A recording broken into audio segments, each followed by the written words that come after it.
Kini ang maayong balita bahin sa Sadyahatra Bangsamoro. Ang mga programang bunga sa kahingpit, mga pagbago ngadto sa pag-uswag para sa mga lumulupyo sa Mindanao. Kasayod ug magkuyog kita sa katumanan sa yutang gilauman.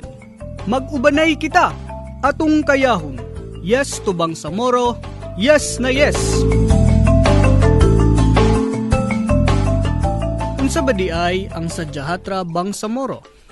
Ang pulong nga Sadyahatra nagagikan sa Arabic, bahasa ug Melayo nga lengguwahe nga ang buot ipasabot ang kalambuan sa panginabuhi ug kalinaw. Ang buot ipasabot usab sa pulong nga Bangsamoro mao ang tawag sa tanang mga lumulupyong Muslim. Kung sa ato pa, ang Sadyahatra Bangsamoro ay Peace Bangsamoro, Kalinaw Bangsamoro. Gigamit ang pulong nga Sadyahatra Bangsamoro nga gipasinayaan sa mga programang gisugdan ni Presidente Benigno Simeon Aquino III. Mga programa nga muhatod og kalambuan nga dugay nang gihuwat ug gilauman dinhi sa Mindanao. Mga programa nga magpaayo ug magpalambo sa panginabuhi, panglawas nga kabaskugan, patas nga kabubuton ug pagtrato para sa kahigayunang makaeskwela ang atong mga anak.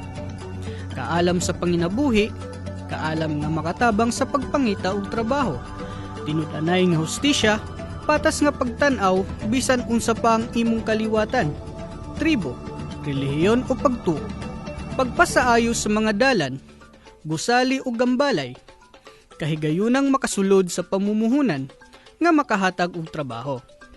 Kung ana ay kalinaw ug pagpatunhay sa kalinaw, muusbong ang kahayag sa yutang gisaaran.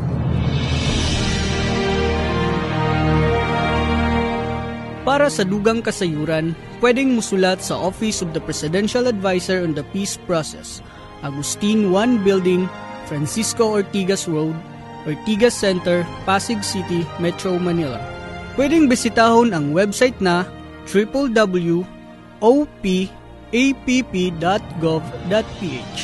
www.opapp.gov.ph. Pag-tweet o pagpangutana o mag-status update gamit ang hashtag nga #Sadyahatra Bangsamoro. Kining mensahe gikan sa Office of the Presidential Advisor on Peace Process, Philippine Broadcasting Service ug niining stasyon.